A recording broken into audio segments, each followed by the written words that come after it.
have your Bibles, you can turn to 1 Samuel 18 today. Again, if you came in a little bit later, the sound system is not working today. But that's fine because I'm used to yelling in my classes at Lifetime when I coach people. So, thinking about church, I remember the first time that I met Aubrey, there was just like an instant connection, right? Maybe you remember the first time you met Aubrey, maybe you had that where you just felt like he could talk to you and you could talk to him, right? Yes, Shannon knows what I mean, right?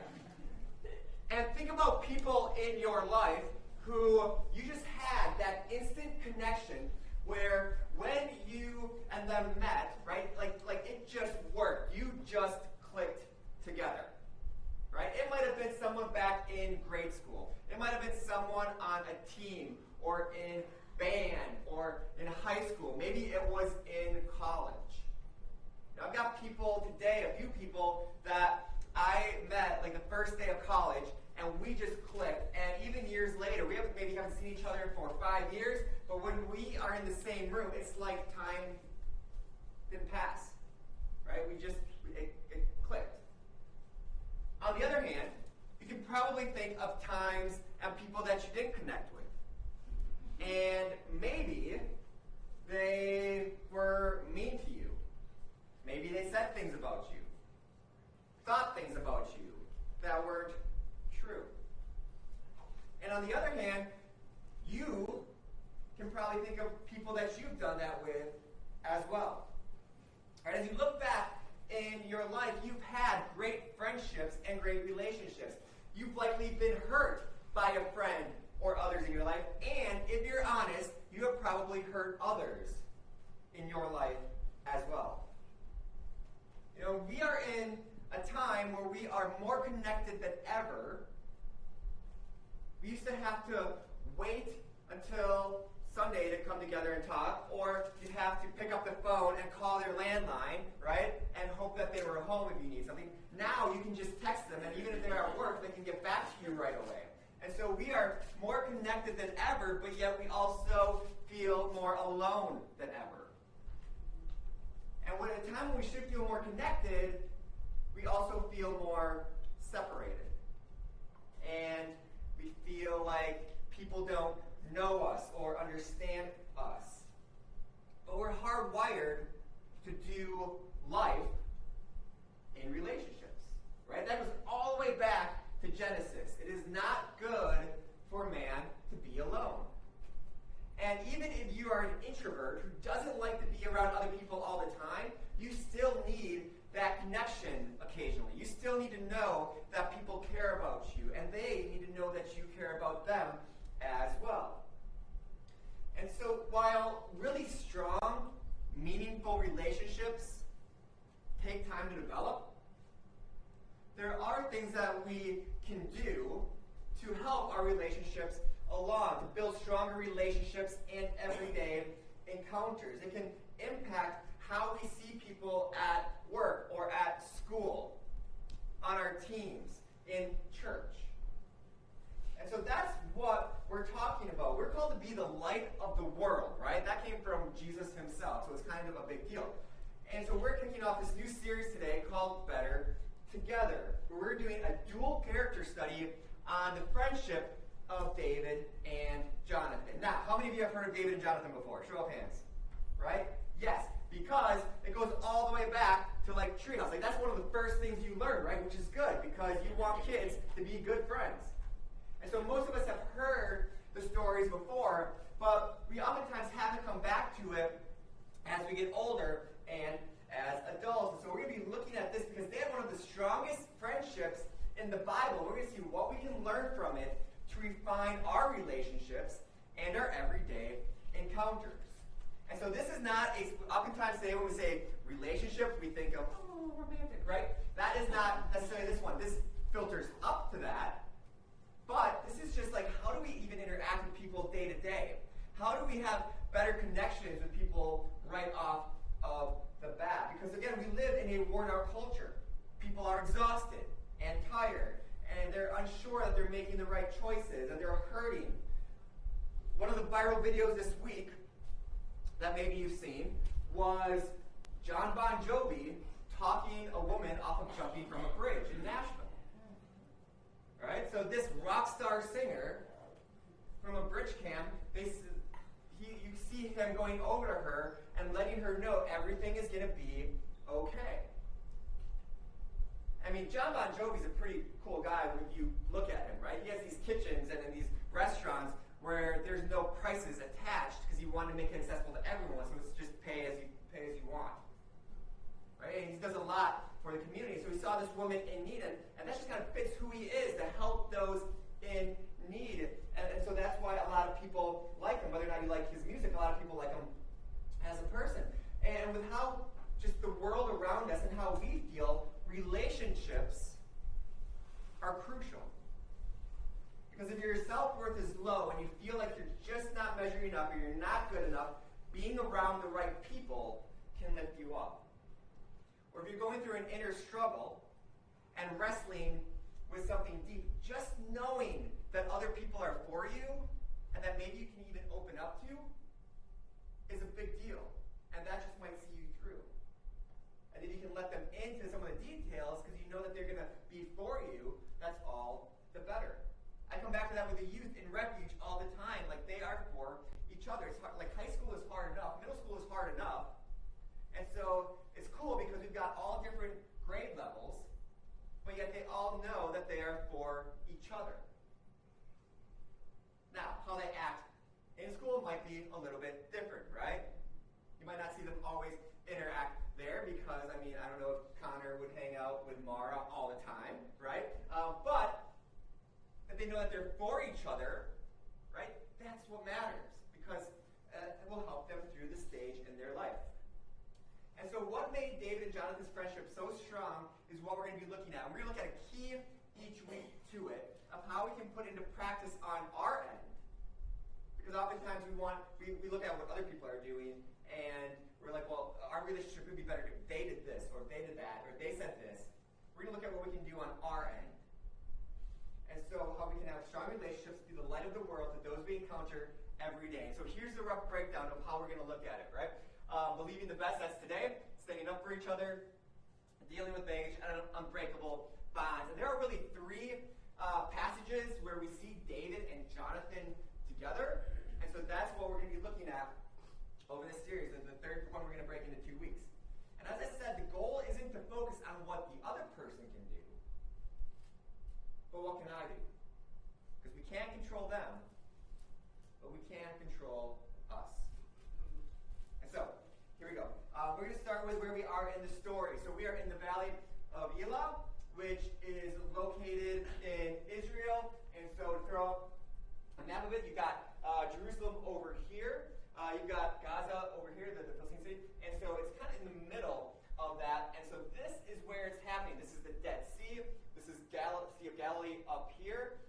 And so a lot of us have heard the story of David and Jonathan before. And so this in Israel is where it's taking place. Now, if you're like, that's interesting. I wonder what the Valley of Elah looks like. Okay, let's go to the next one. This is what the Valley of Elah looks like, right? Surprise, it's the title slide for this whole series.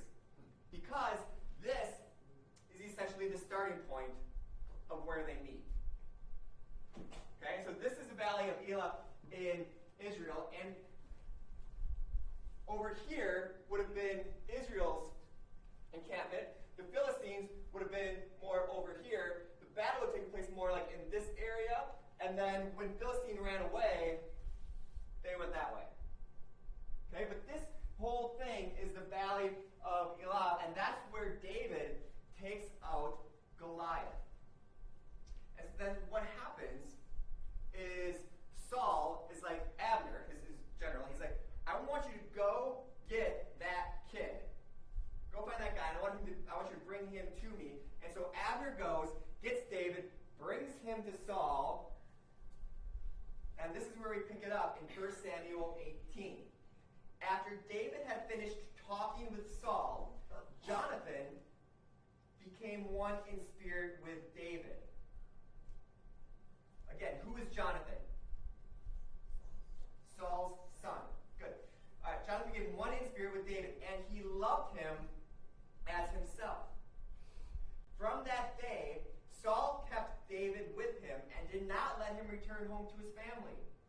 And Jonathan made a covenant with David because he loved him as himself. Jonathan took off the robe he was wearing and gave it to David along with his tunic and even his sword, his bow, and his belt. Whatever mission Saul sent him on, David was so successful that Saul gave him a high rank in the army. This pleased all the troops and Saul's officers as well. So David started to get success after success after success. When the men were returning home after David had killed the Philistine, the women came out from all the towns of Israel to meet King Saul with singing and dancing, with joyful songs and timbrels and lyres. And as they danced, they sang, Saul has slain his thousands, and David his 10,000s. So who are they singing is a better warrior? Saul was very angry. It tells you why. This refrain displeased him greatly. They have credited David with tens of thousands, he thought, but me, only thousands. What more can he get but the kingdom? And from that time on, Saul kept a close eye on David. But it says right off the bat that Jonathan became one in spirit with David. And Jonathan loved David as he loved himself. That sounds like something that we're going to hear later, that we should love others just as we love ourselves. So if anyone in this story should be threatened by David's talent, his popularity, and his achievements, who should it be? That's a couple different answers. Right? But really, it's Jonathan. Because Saul is already king. Saul is way older than David. If Saul wants to, he could be like, kill him now. Right? Again, Jonathan is a youth. He's getting older as the story goes on. So Saul is not going to be deposed as king. But Jonathan, who is next in line, this could have ramifications. Because he's starting to get the popularity and the backing of Israel behind him. And he had that back in the Valley of Elah. That's from the Valley too. As he took down Goliath, the Philistines ran, he cut off the giant's head and declared victory. And so this could have huge ramifications, but yet Jonathan is wiser and more secure than most would be. He looks at who David is. He sees this guy is about glorifying God. He just won an impossible battle. He clearly has the hand of God upon him. And that connects with Jonathan. Whereas Jonathan could have seen somebody coming for his job, or his family, or stealing his future, and felt threatened. Instead, Jonathan sees the best in David. You ever notice how easy it is to believe the worst about someone? Like you go to a restaurant and a waitress takes too long to even come to the table, or to bring you your drinks, or to bring you your food. And you're like, man, she is not very good. Or someone new is hired at work, and they do things different, and you're like, they're just not, like they don't get it. How can they not get it? You might think they're dumb. Or you hear someone that said something, somebody said something about you, you don't know who, and you instantly jump to the conclusion of, well, it must be this person. Only to find out later that you're wrong. Or maybe you're driving here and someone is driving so ridiculously slow, and you're like, they're such a bad driver. Or they drive faster than you, and you're like, what in the world is their problem? And then maybe you look down and you're going slow. Like we tend to jump to conclusions about people, and when that happens, we've just formed a label in our minds about them. And so they are lazy, or inexperienced, or bad, or deceptive, or selfish, or worthless. And that's how we see them. And once I attach a label to someone, it's pretty hard to peel it off. And what we don't realize is that maybe that waitress is actually really good, and she's helping to cover another section where their person didn't show up to work today. Or maybe that new coworker had different procedures at their old place, and they're still learning the culture of this one. Or maybe that slow driver was new to the area and trying to figure out where to go. Or we have teenage drivers that are learning how to drive. Maybe it's one of them. But how often have you and I messed up as well? And when we do, is it because you and I are lazy and inexperienced and bad and deceptive and selfish and worthless? Or are you just trying to do the best you can? And so maybe that day you were short with somebody, not because you're bad or because you're mean, but because maybe you found out some news, or your car broke down, or you had stresses going on in your life that they didn't know about, and it just came out. Like parents, have you ever done that with your kids? Where something that shouldn't have been as bad, or as all of a sudden you just blow up on them, and it has nothing to do with them, but everything to do with you. Students, have you ever done that to your parents?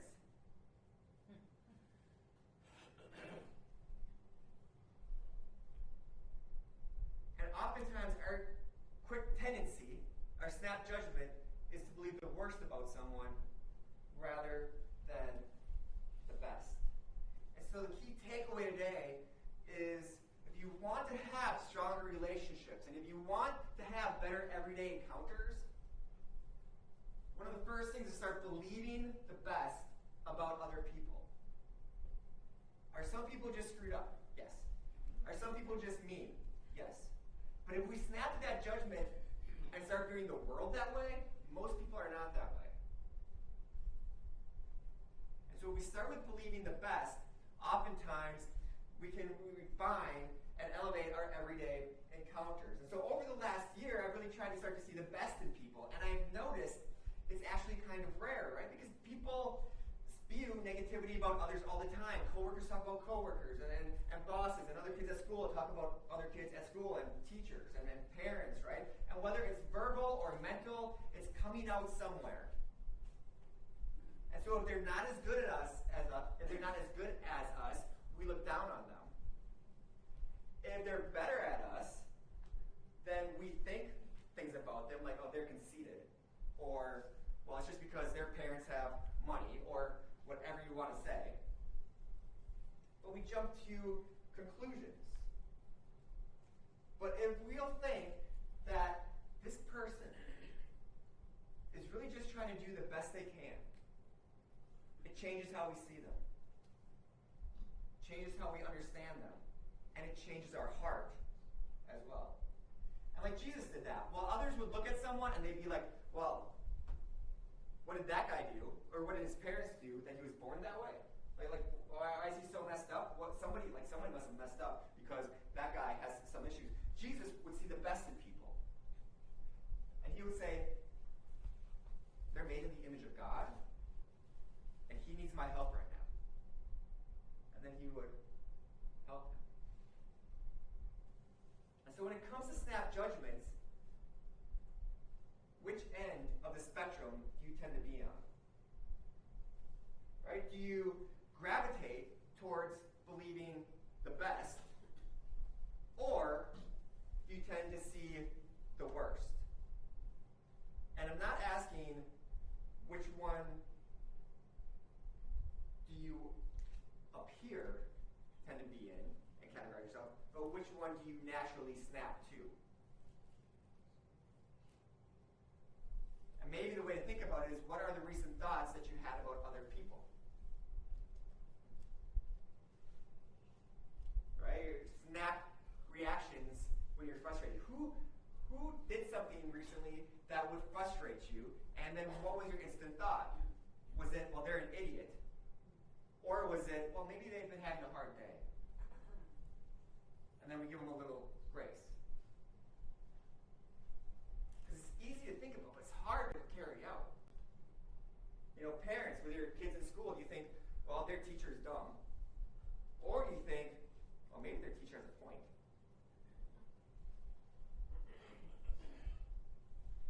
So we have these snap reactions, and do our thoughts tend to be negative and start snowballing into something bigger, or do we look for the positives in grace, whether it's your boss or your kid's coach or your kid's teacher or a leader at church, or maybe it's me.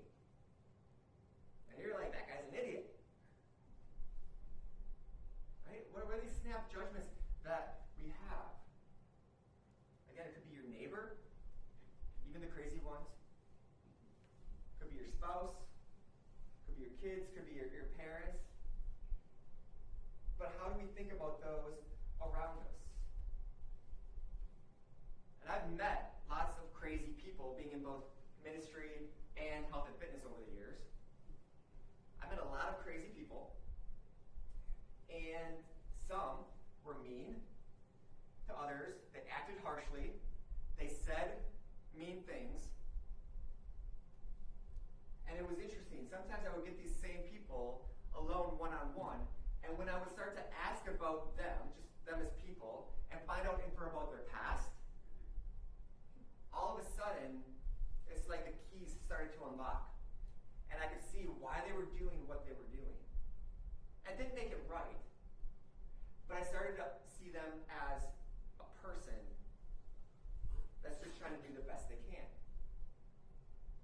And so I found that a lot of times, people that are abrasive, or defensive, or rude, a lot of times they had events in their life where they were the only ones who were for themselves.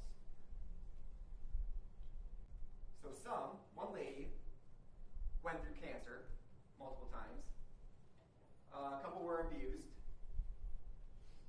Some had, a few of them had kids that were sick and their doctors wouldn't listen, so they had to fight with the doctors to perform certain tests. But they had learned a way of coping to do the best that they could. And as I found out more about them, it changed my perception and it elevated our relationship, and then that helped me to de-escalate situations. And in that sense, it was taking time to get to know them. But we can snap to judgments so quickly. Like I said, I teach a class, a workout class. It's half cardio, half strength-based. And so we have these 2 rows of treadmills, and then we have a bunch of weights and kettlebells, and the whole section is probably like this whole middle section here with seating and everything. So treadmills on one side or 2 sides, and then there's weights and benches and all that kind of stuff, and there's open floor, which is where they do strength, right? And so I've got this class, and I teach it Monday through Wednesday nights, and then on Thursday at noon, and it's set up just for the people that come to this class. And occasionally, we'll have other people that come, and they jump on a treadmill, and they're not in class, and that makes the people in my class so angry. And they will be like, and they'll come to me after and be like, what are they, they can obviously tell that there's a class going on, because you're yelling at us, and there's music playing overhead, and we're all here doing the same thing, and they'll be like, doesn't that anger you? And I'm like, no. Because, here's the deal. If you are brand new to the gym and trying to get healthy and work out, do you know how to use weights? Probably not. Do you know how to use all those machines over there with all those people that are walking around with hoodies and water jugs and looking like everyone takes steroids? No. Is that intimidating? Yes. What is the least intimidating thing in the gym that you can do that you know will help you be healthy? A treadmill. You get on it, you push start. And so when people walk up the stairs and they see the treadmills right there, and I'm brand new, and I'm trying to figure out where am I going to go, and you don't want to stand out, but you're trying to get healthy and make a different choices, where are you going to go? Right there. Now, in the process, they actually stand out because they're jumping into a class. But, and then once my class people start to understand that, then they're like, oh, I've never looked at it that way. Right? But these people are just trying to do the best they can. They're coming into a new situation where they are unsure, but they have a goal and they're trying to be better or healthy more for their family or for themselves, whatever it is. And they don't want to stand out and they feel awkward and the place is ginormous.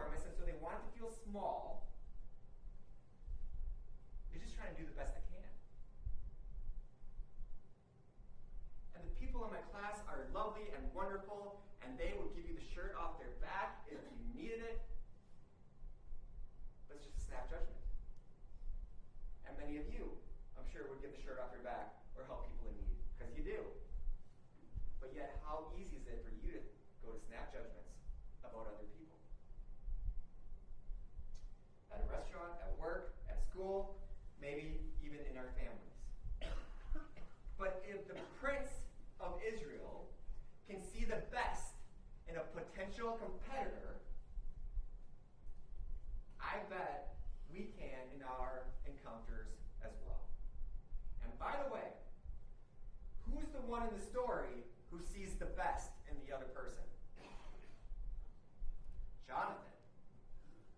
We all like to look at David usually, but if you look at David, if you just did a character study just on David, that guy's got anger issues. And he flies off the bat pretty quickly. But Jonathan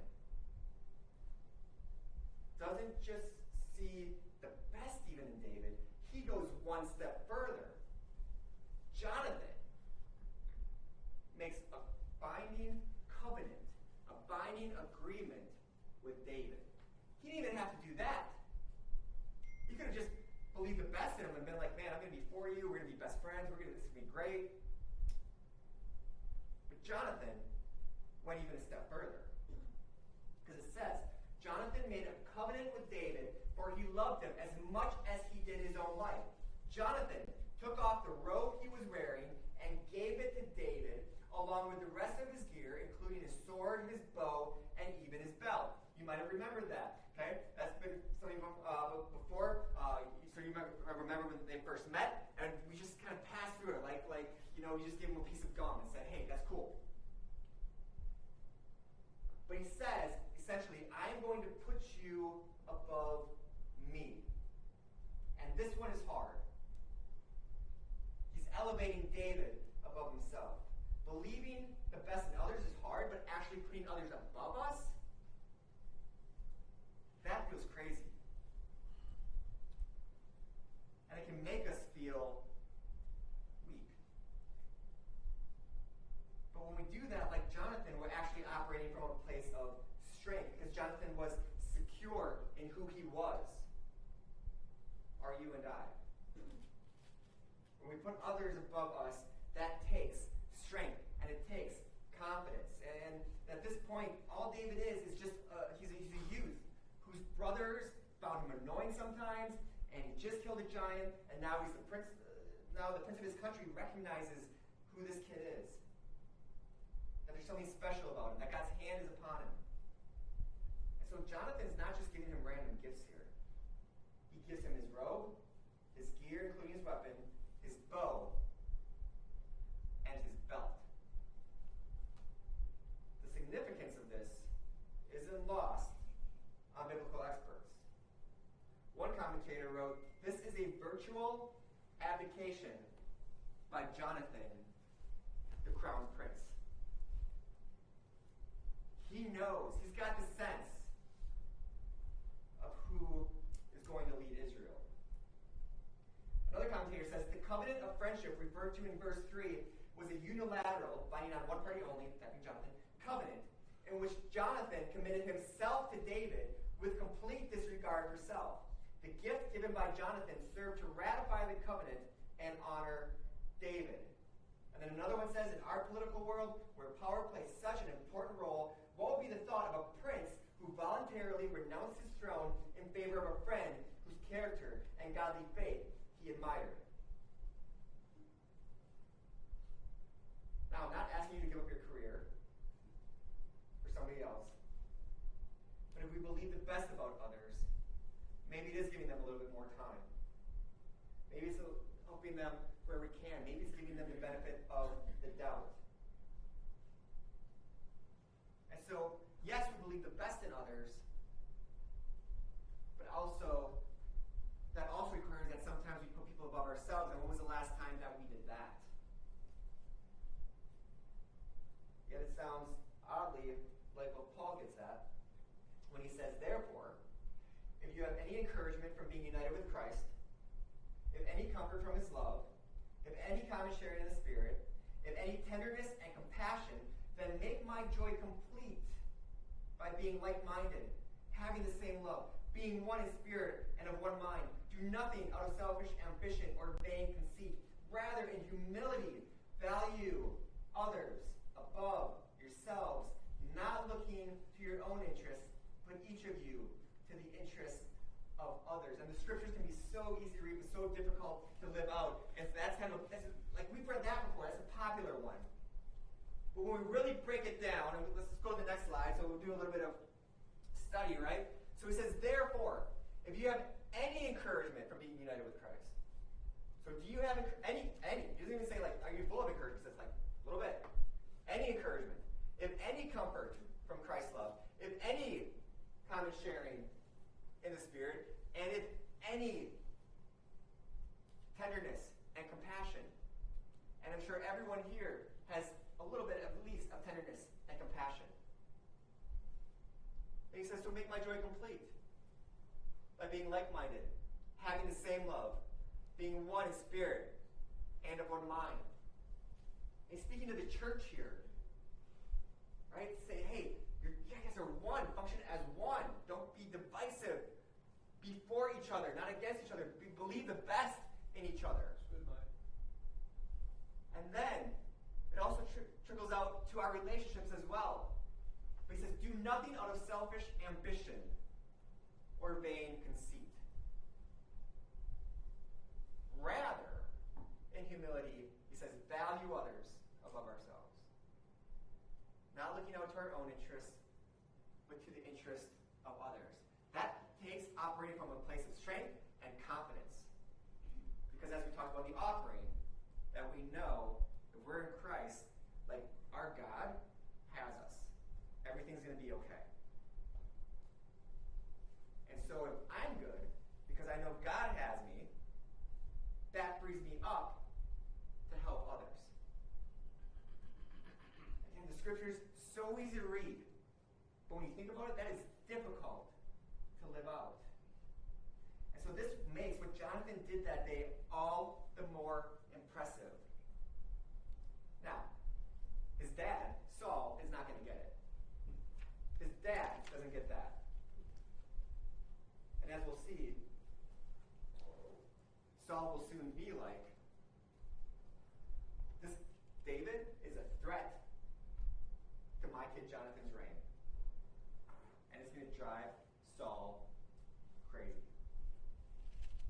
Which, again, you parents know, there's some crazy parents out there that if you mess with their kid's future, because their kid's going to be an all-star, or on Broadway, and if you mess that up, well. So we want to elevate our relationships and everyday encounters. It starts with believing the best about those around us. Who do you not tend to believe the best about? And it's challenging in a fallen and evil world. But if you're a good person, and I know you're all sweet and all lovely and all wonderful, and so if that's you,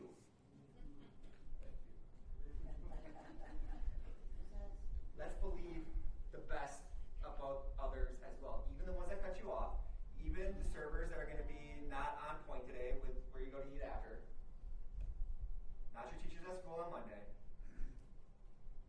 Right? Let's start to believe the best about those around us, rather than just assuming the negative. Because as a result of that simple yet difficult act, Jonathan played a huge part, not just in David's life, but what God was going to do in the entire nation of Israel. And that day, he had a choice. Believe the best, or, like his father would do, see it as a threat. Believing the best kept Jonathan level-headed. Believing the worst would lead Saul into craziness. Like, we choose how we get to see those around us. So let's be level-headed rather than crazy, because otherwise people will drive us crazy. And believe the best in others. And that will change not just our relationships, but how we see people in everyday encounters. Let's pray.